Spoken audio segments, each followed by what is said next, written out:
രാജ്യം അടുത്ത 5 കൊല്ലം ആര് ഭരിക്കും? ഇത് സംബന്ധിച്ച് ചൂടേറിയ ചർച്ചകൾ നടക്കുന്നു.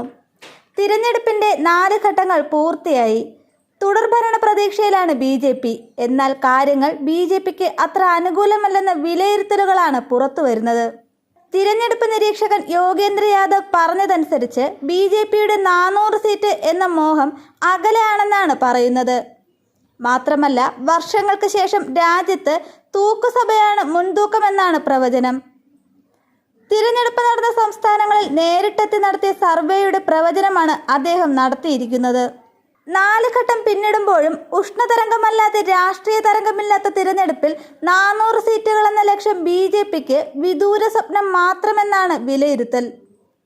2014-19 വർഷങ്ങളിൽ മോദി തരംഗത്തിൽ ജയിച്ചു കയറിയ BJPക്ക് ഇക്കുറി തിരഞ്ഞെടുപ്പ് ഗോതയിൽ അത്തരം പ്രഭാവങ്ങളൊന്നും ദൃശ്യമല്ല.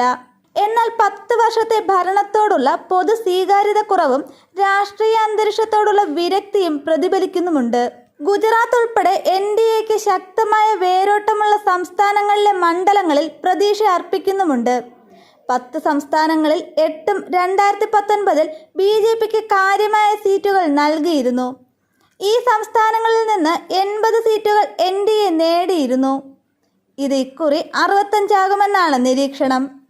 എന്നാൽ 2019-ൽ 12 സീറ്റുകൾ നേടിയിരുന്ന കോൺഗ്രസും സഖ്യകക്ഷികളും ഇത്തവണ 27 ആക്കി ഉയർത്തുമെന്നാണ് കണക്കുകൂട്ടലുകൾ. കാരണം ഇക്കുറി തിരഞ്ഞെടുപ്പ് രംഗത്ത് ഓളങ്ങളില്ല. പതിവില്ലാത്ത നിശബ്ദതയും നിസ്സംഗതയും ഉത്തരേന്ത്യയിലെ രാഷ്ട്രീയ ഭൂമികളിൽ പോലും ബാധിച്ചിട്ടുണ്ട്. 2019-ൽ ഒപ്പം നിന്ന വോട്ട് ബാങ്കുകൾ പിടിവിടാതിരിക്കാൻ പ്രധാനമന്ത്രി 4ാം ഘട്ടം എത്തിയപ്പോൾ അതിതീവ്ര ഹൈന്ദവ മുദ്രാവാക്യങ്ങളും മുസ്ലിം വിരുദ്ധ പരാമർശങ്ങളും പുറത്തെടുത്തതിൻ്റെ കാരണം ഇതാണ്. തിരഞ്ഞെടുപ്പ് 3ാം ഘട്ടം പിന്നിടുമ്പോൾ ഇന്ത്യ സഖ്യത്തിന് പ്രതീക്ഷ നൽകുന്നുണ്ടെന്നതാണ് ശ്രദ്ധേയം.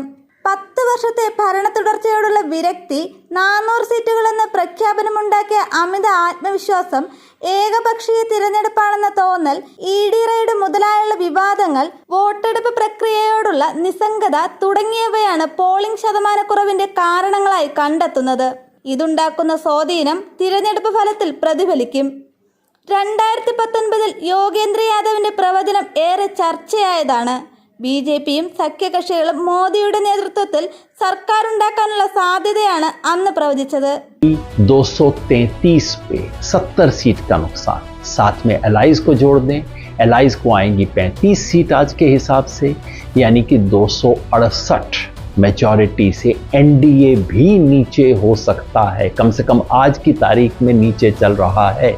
मैंने कहा था मैं एक जमाने में भविष्य बताने का काम करता था, अब भविष्य बनाने का काम करता हूं. तो फिर आपको क्यों बता रहा हूं सेफोलॉजी? वो इसलिए कि इस देश का पूरा तंत्र, पूरा मीडिया, पूरा टेलीविजन चैनल्स और ये इलेक्शन एक्सपर्ट सब मिलके ये प्रोपेगेंडा कर रहे हैं कि भाई BJP जीत गई. और इसका असर क्या पड़ता है? आम व्यक्ति कहता है साहब मैं तो शायद नहीं दूंगा लेकिन आएगा तो मोदी. ये जो भावना बना दी गई है भाई आएगा तो मोदी ही ले देंगे, ये झूठ टूटना चाहिए. लोगों तक सच पहुंचना चाहिए.